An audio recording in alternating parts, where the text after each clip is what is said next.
BNP के joint general secretary Ruhul Kabir Rizvi ने भारत विरोधी बयान देते हुए कहा कि अगर भारत चटगांव मांगता है तो हम बंगाल, बिहार और उड़ीसा वापस लेंगे। खैर कुछ भी हो, बांग्लादेश की बीएनपी को ये समझना होगा कि भारत विरोधी राजनीति उनके देश को नुकसान पहुंचाएगी। भारत के खिलाफ बेबुनियादी आरोप और बेकार की धमकियां उनके देश की छवि ही खराब करेगी।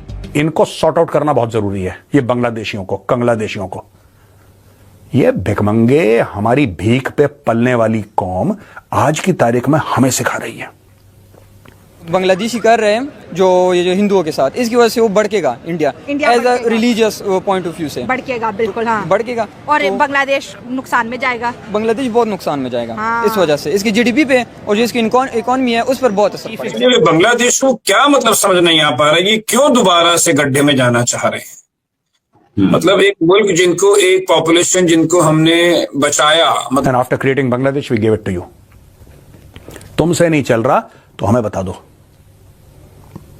अगर तुम्हें ऐसी खुजली हो रही है कि लीज खत्म हो गई है, लीज खत्म हो गई है, हमें बताओ ना, हम करते हैं फिर तुम्हारा कुछ इलाज।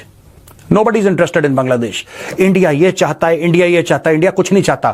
भूखे नंगो, इंडिया कुछ नहीं चाहता। एक स्टेट्समैन जो होता है ना, उसकी ये कोशिश होती है कि उसने कौम के अंदर एक कॉन्फिडेंस बिल्ड करना होता है। अभी तक मुझे नहीं लगता कि मोहम्मद यूनस साहब जो है वो कॉन्फिडेंस बिल्ड करने में कामयाब हुए हैं। खफा है, उनके खिलाफ भी प्रोटेस्ट शुरू हो गए हैं। उसकी रीजन ये है कि वो एक तो आपने उनकी एज देखी है, ठीक हो गया। इसके अलावा उनके वो स्टेट लेवल का बंदा नहीं था। बांग्लादेश के अंदर जो खबरें आ रही हैं कि डिमोलिश किए गए और जुल्म किया गया, अगर ऐसा किया गया तो हम इसकी मुजम्मत करते हैं। और मेरे ख्याल से उन्हें ये फेस करनी पड़ेंगी फिर ये चीजें। जैसा वो अगर वो कर रहे हैं तो इन चीजों का उन्हें जो सा वो कुछ ना कुछ रिजल्ट भी सामने आएगा, रिएक्शन सामने आएगा। इवन इंडिया के जो हिंदू हैं वो बड़े गुस्से में है, वो तो बॉर्डर पे जा पहुंचेंगे, हम जाके देख लें।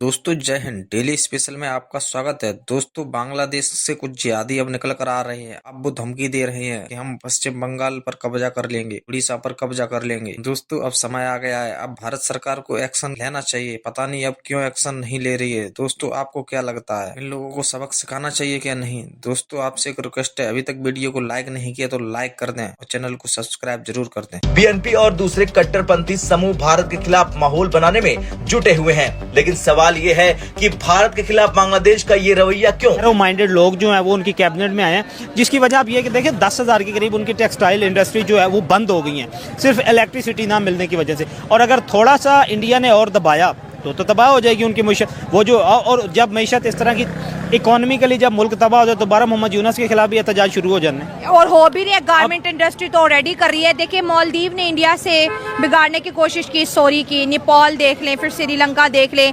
बांग्लादेश भी 2 महीने 3 महीने आएगा ये इंडिया के पास ही वापस, क्योंकि इनके पास इंडिया के अलावा और कोई सहारा नहीं। लेकिन आखिरी सवाल और निहायत इंपॉर्टेंट सवाल, आपको नहीं लगता कि वो बांग्लादेश जो कि इंडिया इंडिया इंडिया हर वक्त करता था, आज वो इंडिया के खिलाफ इतना कहते हैं ना कि अपनी हरकतों में नीचे गिर चुका है कि उसने माइनॉरिटी हिंदुओं के ऊपर अटैक कर दिए, जबकि वो दुर्गा पूजा का दिन है, त्योहारों के दिन है, मंदिरों पे अटैक करना शुरू कर। यूएस भी बोल पड़ा, पिछले महीने मोदी साहब ने भी कहा था कि मोहम्मद यूनस जो है हिंदुओं की सेफ्टी को इंश्योर बनाए। ये आपको नहीं लगता कि इंडिया के खिलाफ साजिश की गई है बांग्लादेश में? देखिए बेसिकली तो इनकलाब आया ही इनके दरमियान रिलेशनशिप की वजह से था ना, कि उनको डिस्ट्रॉय करने के लिए। अब इंडिया, यूनाइटेड स्टेट्स ने, उनके फॉरेन सेक्रेटरी ने भी कहा है कि उनके ह्यूमन राइट्स जो हैं उनको आप प्रोटेक्ट करें। इंडिया को कहा है, उसकी रीज़न ये है कि यूएस को पता है कि इंडिया अगर एक्सट्रीम लेवल पे आता है तो वो उनको प्रोटेक्ट कर सकता है। ये एक आप ये कह लें कि अच्छा शगुन नहीं था ये जो वाकया। जाहिर बात है उनका मजहबी त्यौहार था, उसके टेम्पल में चुराई। और इसमें यह भी कह सकते हैं कि किसी हद तक जैसे इनकी इकोनॉमी जो है वो डिस्ट्रॉय हो चुकी है, गुर्बत से भी लोग कर सकते हैं कि उनके हिंदुओं के जितने भी आप टेम्पल या मंदिर जितने आप लोग देख ले, वहाँ पे को हजारों किलोग्राम के हिसाब से सोना मौजूद होता है। तो अगर इन पे अटैक किया जाता है, या वो ओबाश लोग जो हैं, जो आप ये कह लें बदमाश या जिन्हें आप ओबाश कहते हैं, अगर वो अपने आप को गुर्बत से तंग आके, इस तरह नॉर्मली बात है आप हमेशा क्राइम की तरफ या इसमें स्टोलन की तरफ आप तब भी जाते हैं जब आपके मुआशी हालात जो वो खराब होते हैं। मतलब बांग्लादेश में भूखमरी भी आ गई, पॉलिटिकल क्राइसिस भी आ गई, इकोनॉमिक क्राइसिस भी आ गई, और बात अब चोरियों तक आ गई है। जारी बात है, इसे अपने आप को उन्होंने स्टेबल करने या कह लें कि अपने आप को रोजमर्रा के हालात को बेहतर करने के लिए, उसको फुलफिल करने के लिए वो इन इन हालात पे, लेकिन ये बुरी बात है। हाँ। ये बुरी बात है और ये मसला ऊपर स्टेट लेवल का है, क्योंकि स्टेट के पास कोई प्लान नहीं है, उसके पास कोई मनसूबा बंदी नहीं है, कोई तंजीम साजी नहीं है, कोई अच्छे स्टेट लेवल के ब्रेन नहीं है। क्या ये बांग्लादेश इंडिया से जिस तरह से ये बिगाड़ है, तो क्या इसका सर्वाइवल मुमकिन है बगैर इंडिया के? देखिए, सर्वाइवल के बारे में तो हम लोग नहीं तजिया कर सकते कि सर्वाइव कर सकेंगे या नहीं, लेकिन उनको बहुत सारी मुश्किलात का सामना करना पड़ेगा अगर इंडिया बिल्कुल एंटी बांग्लादेश हो गया तो। और अगर इंडियन आर्मी ने रुख कर लिया इनके तरफ, इंडियन आर्मी रेस्क्यू कर ले वो हिंदुओं को, हो सकता है ना, जिस तरह वो अटैक्स कर रहे हैं उनके ऊपर। देखें, इसमें इंडियन आर्मी क्योंकि इंडिपेंडेंट स्टेट है, यूनाइटेड नेशन में दोनों मेंबर हैं यूनाइटेड नेशन के, तो बहुत सारी आपके ये कह लें कि यूनाइटेड नेशन की इन पे पाबंदियां भी बड़ी होती है, सैंक्शंस भी बड़ी होती हैं कि एक इंडिपेंडेंट स्टेट दूसरी इंडिपेंडेंट स्टेट के पे